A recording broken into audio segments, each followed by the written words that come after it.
Good evening, everybody, and thanks for joining us for the Yaron Brook Show, our podcast about objectivist living today. So, what I did, because there's so many topics we could talk about. There's so many things that we can discuss. Is what I did today is I made a list up and put it up on Facebook of topics that I was ready to discuss, and let you guys vote. And I'll give you the list of topics if you guys are interested, because we'll cover these topics in future shows. I was going to talk about the new immigration law that was just approved, that Trump got behind today, that is going to go in front of Congress. I was going to rational altruism, whatever the hell that means. We're going to talk about different forms of altruism and can there be such a thing as rational altruism. Cultural change, what's it going to take? What's it going to take to change the culture?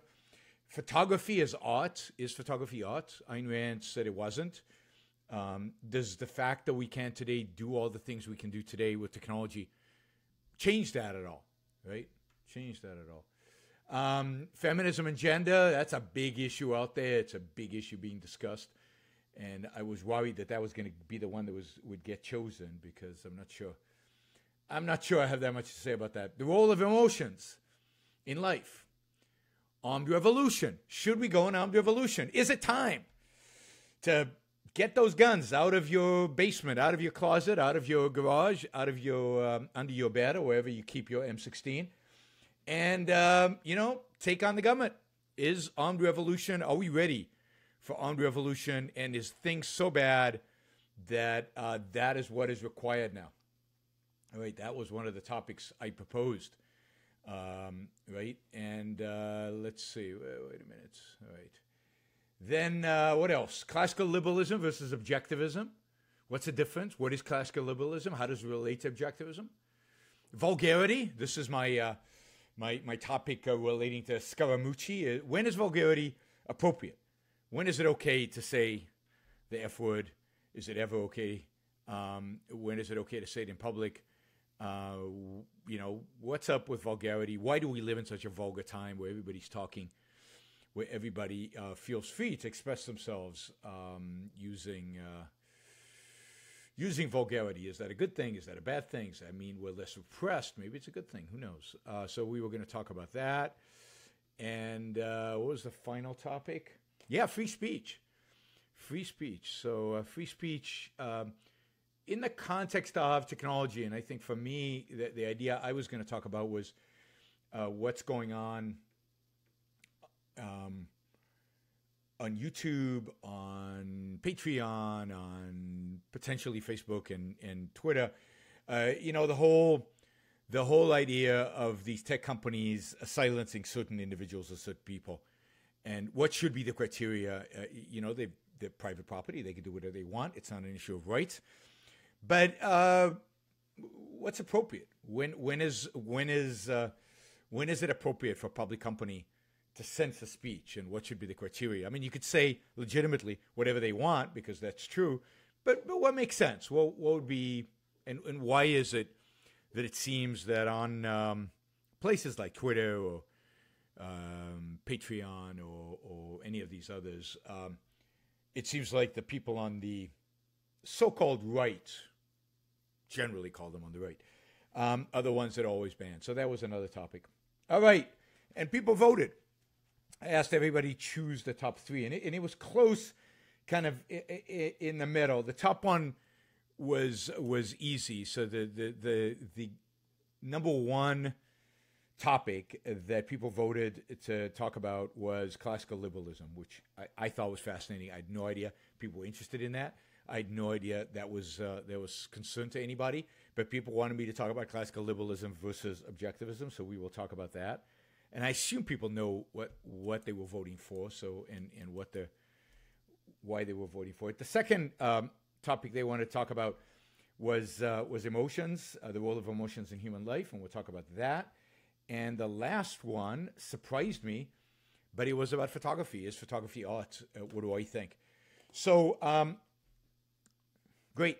I mean, all three good topics. They were on my list. 1, 2, 3. So classical liberalism first, emotion second, photography third. I'm going to take classical liberal first. We'll do a couple of segments on that, then we'll take a break, and then we'll do some of these others. And immigration and some of these other ones I'm going to leave for my show on the Blaze on Sundays that you can listen to. Sundays, it's at 11 a.m. Pacific time every Sunday. So I will definitely cover the immigration and some of these other topics on that show. I'm sure we'll also get back to these topics, some of these topics, when next week, when I do the show again, the Objectivist Living. The next Objectivist Living show will be a week from today, so next Wednesday. As I've told you in the past, Objectivist Living is going to kind of move around a little bit. Okay, so what is classical liberalism? What is it, and what's its relationship with objectivism? And I take it as that's part of the questions being asked. What's the relationship with objectivism? Is objectivism part of the is it part of the classical liberal movement? Is it part of classical liberalism? And I think that's a good question to ask. Okay, so let's start with what classical liberalism is. Classical liberalism is really a term that came about as a response to the fact that the left stole highway robbery in the middle of the day, stole the word liberalism.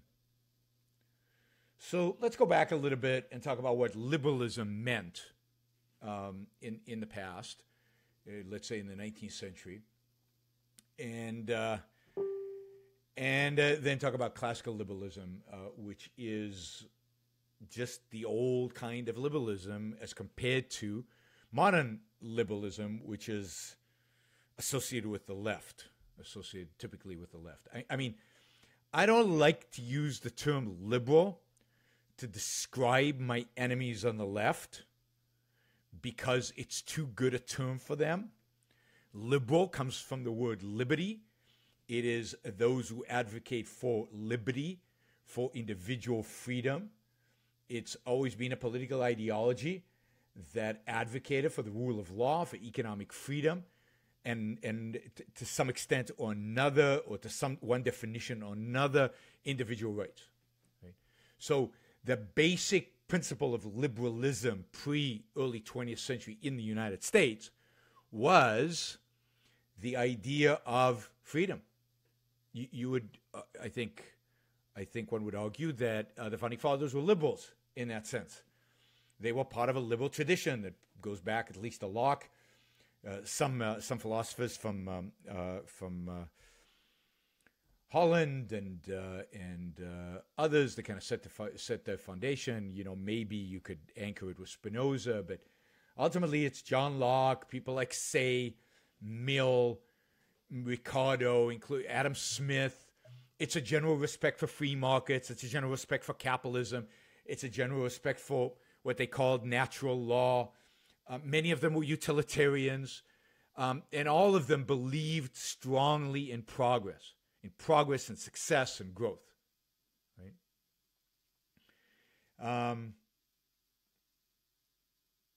So this whole idea of progress as being good, as man, as a positive influence in the world, a benevolent approach, generally a benevolent approach to life, which led to this view that free markets resulted in positive outcomes. So liberals before in the United States, to this day, or at least until the last few decades, liberal in Europe meant this old form, this old idea of liberalism. Advocates, to one degree or another, right? Not objectivists, but to one degree or another, for freedom, for individualism to some extent, right? Again, founded on some form of utilitarianism, if it's Mill, or in some form of natural law, if it's Locke and the tradition that comes out of Locke. So these were really the liberals of the 18th and 19th century were really the thinkers that really led to the whole idea of political and economic freedom, and who tried, not very successfully, and we'll get to that, to defend economic liberty, economic freedom, and political freedom. They believed in it, but as well, as I think is obvious, because they were utilitarians and advocates of natural law meaning that we get our rights from God, that God somehow implants us, impregnates us with some intrinsic form of rights. So many of them, by the way, and this is again probably why they failed to preserve economic and political freedom. Many of them were economists and not philosophers. So certainly in the 19th century and certainly in the 20th century, the leading classical liberals, and again, it's classical liberal because it's liberal in the meaning of the word from classical times, supposedly, but not really classical times, from the 18th and 19th century, not in the modern American interpretation of the 20th century, which means the left, right? Which means socialist light, I guess, or some form of collectivism and statism. Somehow, and I don't know the history well enough to explain how they did it, although it would be an interesting question, so maybe I'll do some research and get back to you on it. Somehow the left stole the concept of liberal. And the contrast became the left, which was socialist and even communist, they were for progress. See, communism, socialism and communism, in the form that they took 50, 60 years ago, actually had this benevolent, positive vision in the distant future for what life looked like, right? Now, it broke down immediately, and it's nihilism, because the outcome has to be destruction and death and murder and so on. But they had this vision, and they wanted to industrialize, and they wanted to progress, and they wanted everybody to be rich, equally rich. Everybody had to be equal. But the idea was to be rich. It wasn't like today's left, which is nihilistic, fundamentally nihilistic, wants to destroy, wants to knock down, is not interested in progress. I mean, the fact that they call themselves progressives and liberals is the most disgusting thing in the world, because they're not liberals, because they don't care about liberty, and they're certainly not progressives because they don't want progress. They want going backwards. They're all environmentalists. They want us to go backwards. They're anti-industry. They're anti-technological achievement and technological progress. So these leftists took over the term liberal, partially because they were, during that period of time, those advocating for industrialization and technological progress and a bright future in a bizarre, detached from reality way. But that's what they held, right? And of course, over time in America, that got cemented, and today liberal means leftist. Although again, I try not to use that.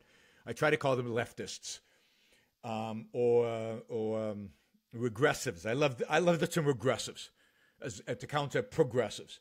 I love the term regressives. They are regressives because they want to go backwards. They want to destroy. They want to knock down. They're not progressives.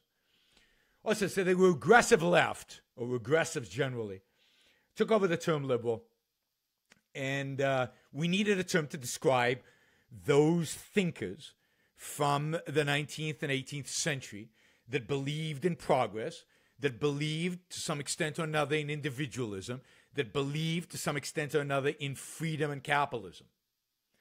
And the name that was given to them, from Locke to Adam Smith to Mill to Bastiat to Say, Jean-Baptiste Say, to ultimately to the Austrian economists, was classical liberal.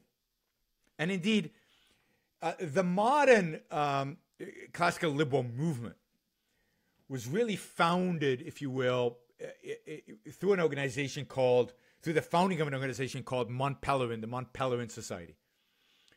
And the Mont Pelerin Society was founded in 1947, and so exactly 70 years ago, by free market advocates, or at least, relatively speaking, free market advocates.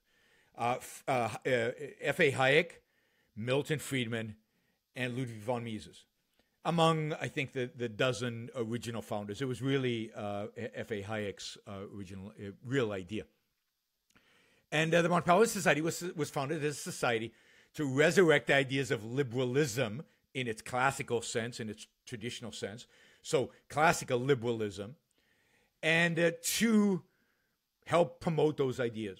And over the years, it has become the dominant classical liberal academic professional organization in which people participate, present papers. It's not so much an advocacy program as much as it is a society in which people come to exchange ideas underneath this big umbrella called classical liberalism. All right? And today, many, not all, but many libertarians, I think the better libertarians, the more intellectual libertarians, would consider themselves classical liberal. I think that some conservatives consider themselves classical liberals. And think about it also this way. The classical liberals were trying to differentiate themselves from conservatives.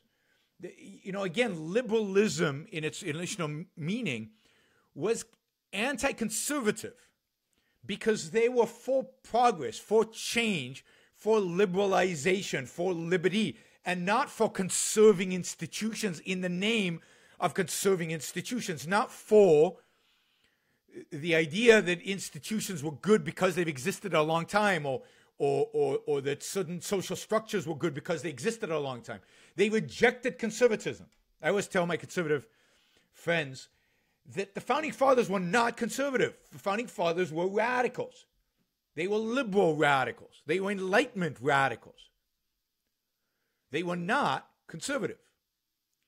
So in the 20th century, when the left took over the term liberal, there was a group of people who did not feel at home with the conservative banner and therefore needed to create a different banner for themselves.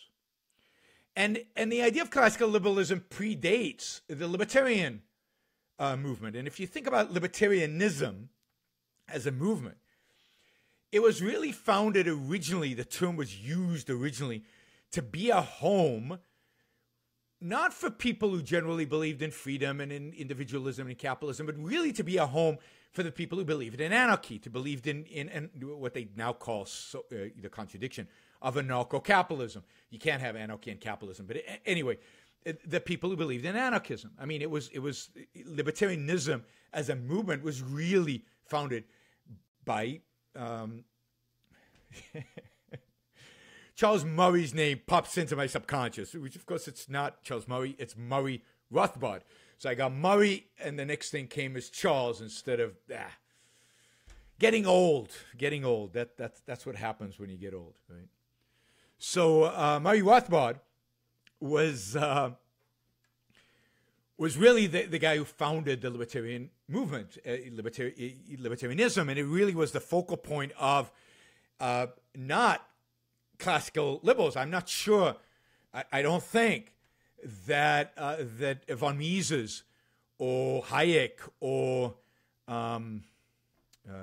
Milton Friedman, particularly in those early days, would have felt comfortable in this banner of under this big tent of libertarianism that was dominated in those early days by the anarchists.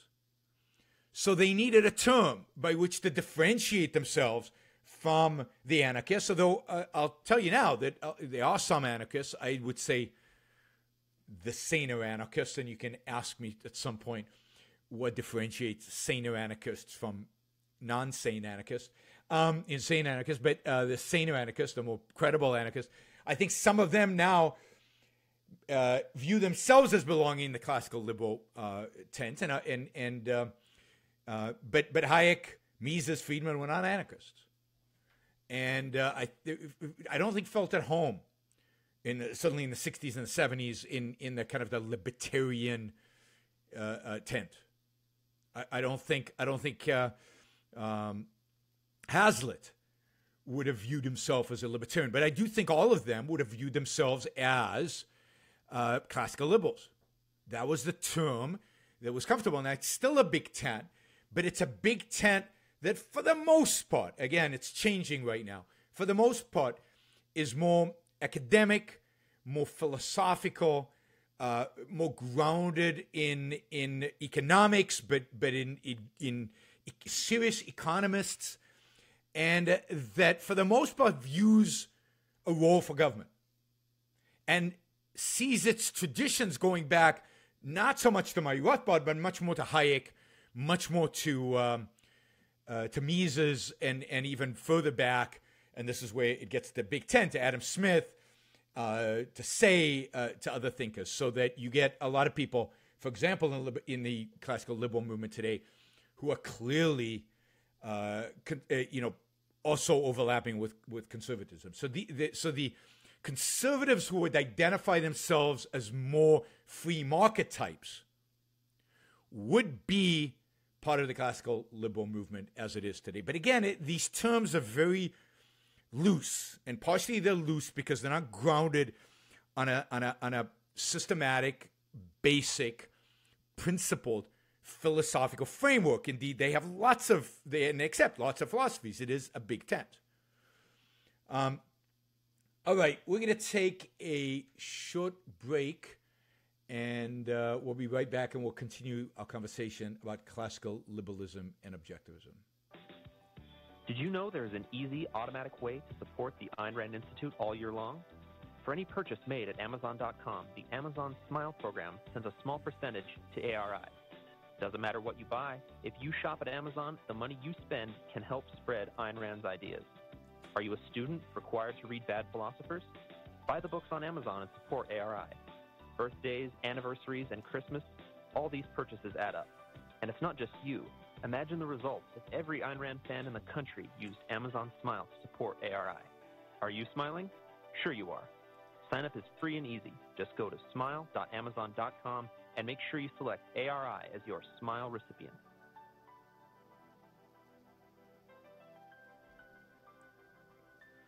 All right, that was a quick break, and we'll go right back at it. So as I said, classical liberalism is the name for liberals in the traditional sense, in the sense of the 18th, 19th century. And again, big tent, many philosophical foundations, but for the most part, I think people who identify as classical liberals tend to be intellectual, tend to be interested in ideas, tend to be interested in discussion, pro-free speech, pro, to one extent or another, free markets, but generally in that direction, pro-individual liberty. Some of them would recognize the concept of individual rights. Others might be more from a utilitarian framework, from a Bentham-Mill framework, and don't see a role for individual rights as a concept, but still claim to be or support the ideas of liberty. These are the kind of people that Ayn Rand really associated herself with in the 30s and I think 40s, somewhat into the 50s. It really is the original idea of fee, of a foundation for economic education, that Ayn Rand was affiliated with in the very early days before she viewed them as way too compromising and, in a sense, selling out. It is again the Hazlitt, the Mises, and the others, free market advocates, and primarily economists, and I think that in and of itself is their great weakness. There is no philosophical foundation. There's no one philosophical foundation, and the many philosophical foundations are all weak.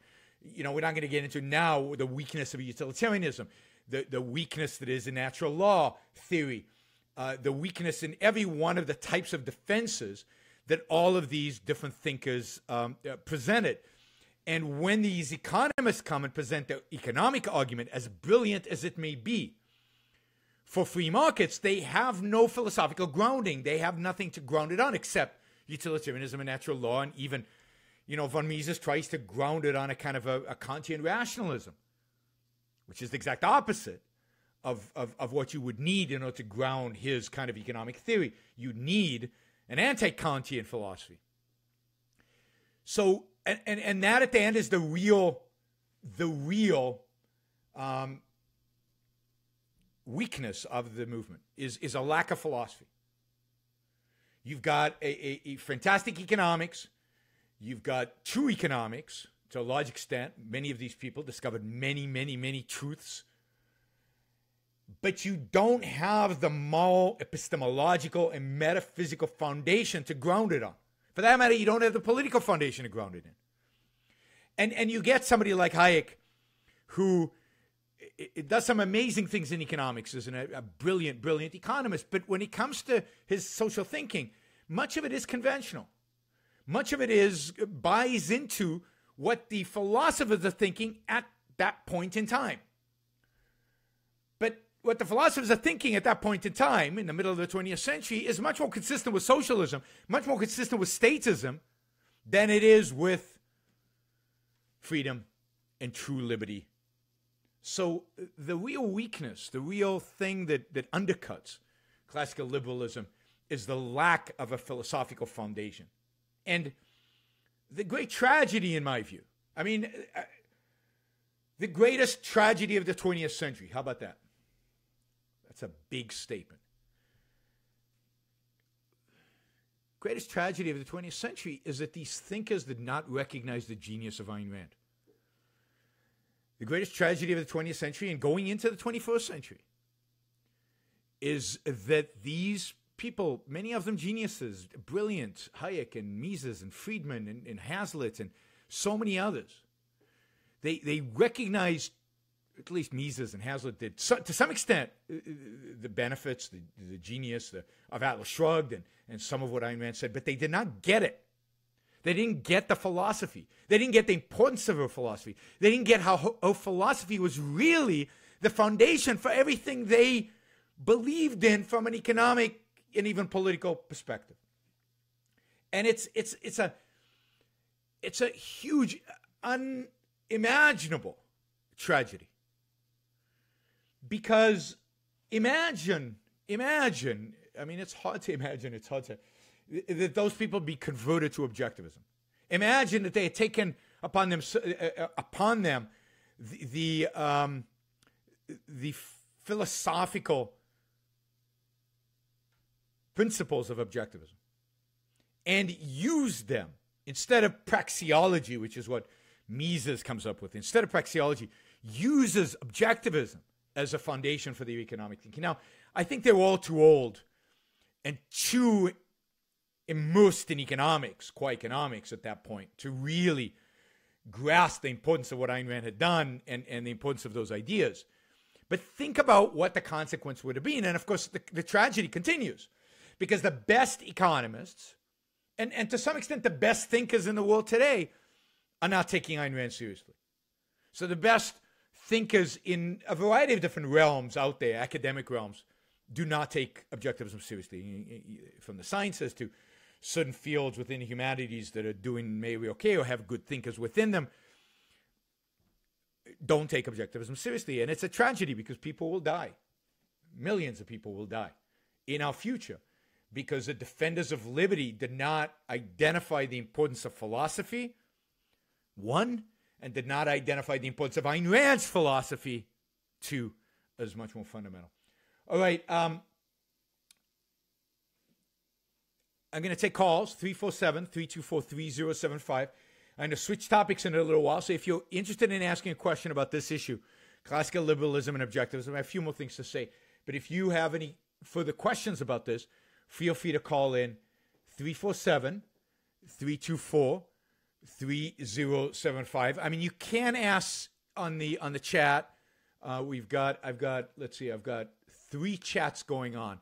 I've got a chat on Facebook Live. I've got a chat that I can see, I think, what people are posting on YouTube and on Periscope.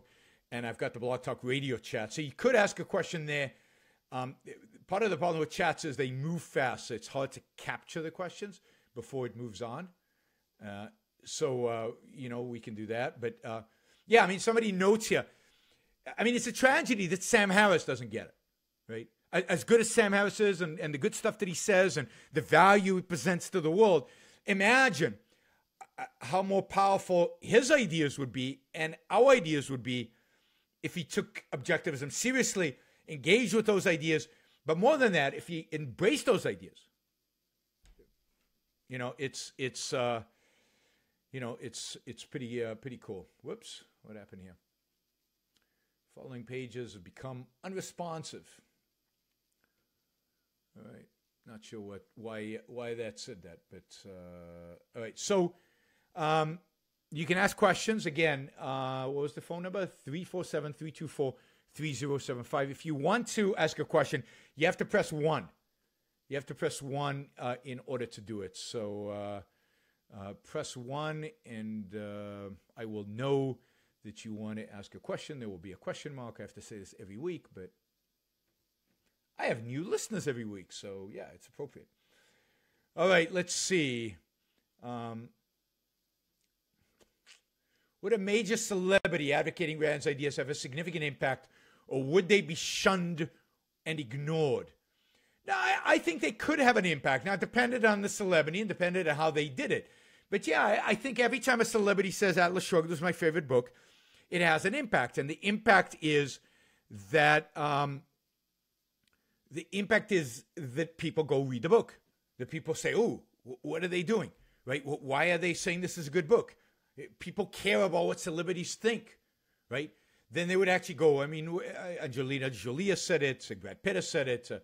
And then, of course, if they were committed objectivists, that would be even more, because then they would have a platform. You see, when you have a microphone, not my microphone, which reaches thousands, when you have a microphone that reaches millions, then you can get people to read. You can get people to engage with the ideas. You can get people curious. You can get people to come and listen to your Yaron Brook show and listen to my podcast. So yes, having a celebrity who said this would definitely make a big difference. Okay, somebody asked a question. It's not directly related to it, but it's somewhat related, because about objectivism being a closed system, and I don't know if I've talked about this on the podcast before or not, but anyway, it's somewhere here. You know, that they're upset about objectivism being a closed system, and they agree with objectivism, but they don't get this idea of a closed system. And there are two aspects of this. One is objectivism is a name for a particular philosophy. It does not name the truth. It names a particular philosophy. It names Ayn Rand's philosophy. That doesn't mean it's true. It doesn't mean everything is true. It certainly doesn't mean it's complete. Ayn Rand herself admitted that there were lots of gaps in her philosophy. There were a lot of missing, a lot of work needed to be done. And indeed, knowledge is endless. There's no limit to human knowledge. There are always going to be discoveries. There are always going to be new things, new adjustments, new changes that are going to have to be made as new knowledge is discovered. New discoveries. Science expands. Philosophy is not static. Truth is not static. But objectivism is. Because objectivism is not the truth. Objectivism is not the collection of all those things that are true in philosophy. Objectivism is the philosophy of Ayn Rand as she defined it. As she defined it. Now, if she was wrong about something, if some of what she wrote needs to be elaborated on, then the person who corrects what she wrote, or the person who elaborates on, is doing philosophy. He's doing his philosophy. But that now is not objectivism. That is whatever we want to call it in the future. Maybe it's Joeism, or I don't know, whatever your name is, where you make the new discovery, or you find the mistake in Ayn Rand and you correct it, right? Or maybe there'll be a term in the future called Randism, and Randism or Randian. Randian is a person who's influenced by Ayn Rand, who's influenced by objectivism, and maybe even agrees with much of objectivism. But there's certain things they disagree. There's certain things that they've changed. They've added a virtue, or they've fixed something else, or they've just expanded significantly above and beyond what Ayn Rand wrote in epistemology or in metaphysics and whatever. By the way, I know Ayn Rand hated Randism, but she's not alive anymore, so to some extent it doesn't matter. The point is that objectivism names something, a finite thing. It names Ayn Rand's ideas. And Ayn Rand's ideas are not equal to all future discoveries about the truth, are not equal to all future expansions on objectivism. What if the genius of our day, whoever that may be today, comes and says, here's some elaborations on Ayn Rand's epistemology. She only touched on these issues. Here's a new book on epistemology based on objectivism. And what if Ayn Rand were alive and said, I disagree with this, and I disagree with that, and I disagree with these things? Right? And she's not alive, but she might have, and she might have disagreed with some of the things in there. Why are you now attributing the name she gave to her philosophy to your new things that she might have agreed with or might not have agreed with? It just doesn't make any sense to me. It doesn't make any sense to me. Right? And this does not mean that philosophy is a closed system. It certainly doesn't mean the truth is a closed system. It doesn't mean that everything Ayn Rand said is perfectly true, although, in philosophy, I believe she was right on everything. It doesn't, and it doesn't mean you can't add. It doesn't mean you can't change. It doesn't mean, but it just don't call it objectivism. That's all. It's a very simple thing. So, it's about what you name things.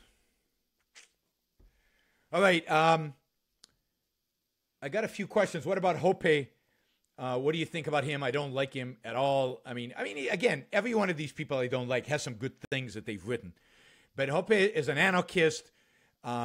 He's got certain elements of what I think are racism in his writings. I don't like Hope at all, and I despise again Murray Rothbard, not the other Murray Rothbard. I'm trying to train my subconscious live here on the radio. So no, I mean, I don't. Okay, let me say this, and I'm going to get into trouble, but let me say this. There are two types of anarcho-capitalists out there, in my view. There's a type who, the anarcho-capitalism, the subjectivism implied by it, the rejection of objective reality, the rejection of objective law, the rejection of, at the end of the day, of reason, is at the heart of their philosophy, is at the heart of what they do, at the heart of what they are advocating for. And these, anarcho-capitalists, in my view, are the enemies of liberty. They give a bad reputation to liberty, they do damage to the cause of liberty, and they really do harm. And I think, well, I know that Murray Rothbard is one of them, and I think Hope is another of them, and generally many of the people associated with the von Mises Institute today, unfortunately. It's called that because I don't think Mises was not an anarchist and not in this group. Many people associated with the von Mises Institute fall into this camp. But then there are other anarchists who don't feel very strongly about it, who generally have this notion of they can't see any argument against it. They don't get any argument against it. These are typically economists. They kind of see force as evil, and they project that through, and they see the force as being damaging economically, and but they like to apply economics to everything. They apply economics to marriage, and they apply economics to all sociology, into politics and everything. So why not apply economics to the problem of extracting force from society? and they rationalistically come up with this idea of anarcho-capitalism. And I think it's pure rationalism. Now, I think they're wrong. I think they do damage to the cause of liberty because I think the idea is a ridiculous idea, and I think it falls apart very quickly. But I don't put them in the same category as the first who are committed philosophically to the idea of anarchy and subjectivism. And I think ultimately to nihilism, or at least there's an aspect of them that's nihilistic. So I have more sympathy to those, and sympathy is not the right word. You know, I'm less offended by them, less disgusted by them, less angry at them, more open to, you know, discussion with them than the committed philosophical ones. So I think there are, again, different variations. So Hoppe is definitely in the first category. All right, let's see. All right, we're going to take a quick commercial break, and then I want to come back and talk a little bit more about classical liberalism and objectivism. The mission of the Ayn Rand Institute is to promote Ayn Rand's philosophy of reason, rational self-interest, and laissez-faire capitalism. It's rare for employment to offer you the opportunity to impact the culture and make history. But that's exactly what we do at ARI, each and every day. We are currently looking for talented, passionate, and bright people who share our goal of raising awareness of Ayn Rand's ideas. Visit ari.aynrand.org to learn more about open positions and how to apply. That's ari.aynrand.org.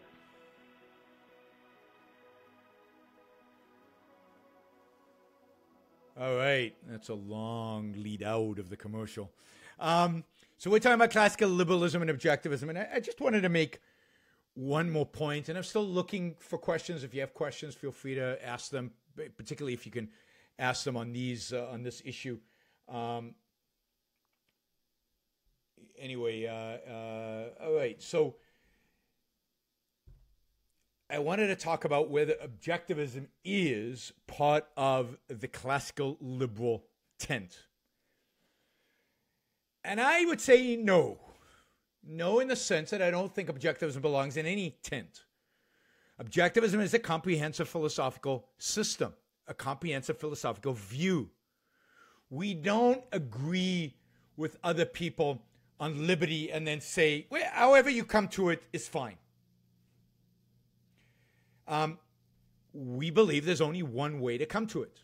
Part of belonging to a tent is recognizing that the other ideas in the tent are legitimate.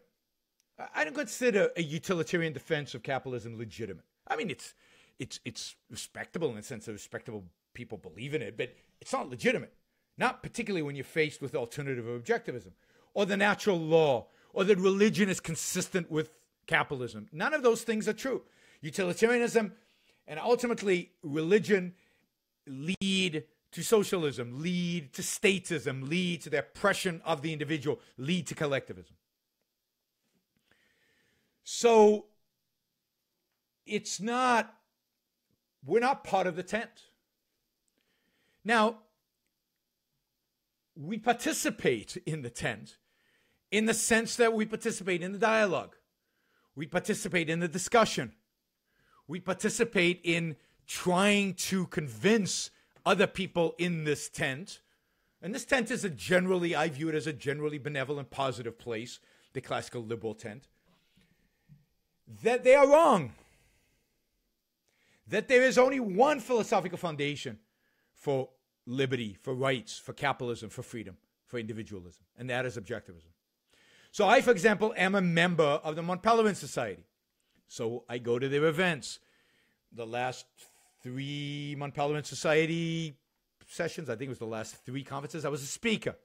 And when I speak, it's clear that my position is different than what is traditionally being held. All right? So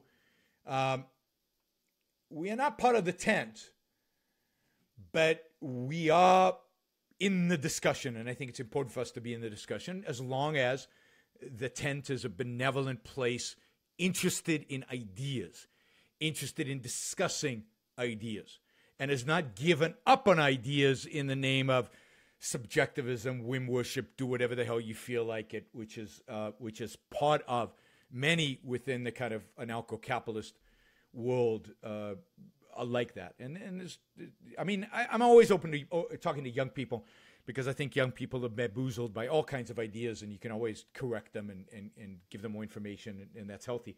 But,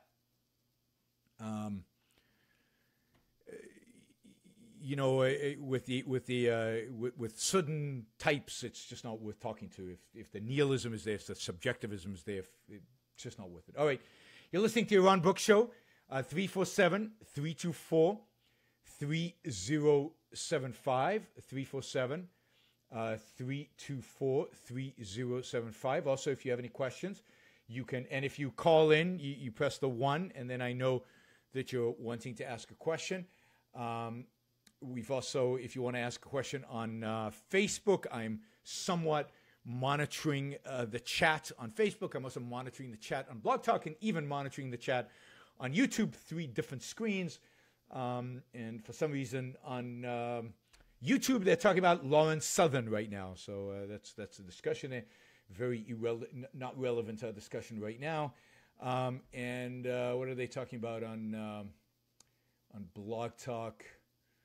Objectivism doesn't have fellow travelers. I mean, no, it doesn't. In a sense, it does. In a sense, it does, right? It has fellow travelers who agree with us on certain issues. So on some issues, I consider somebody like Sam Harris a fellow traveler.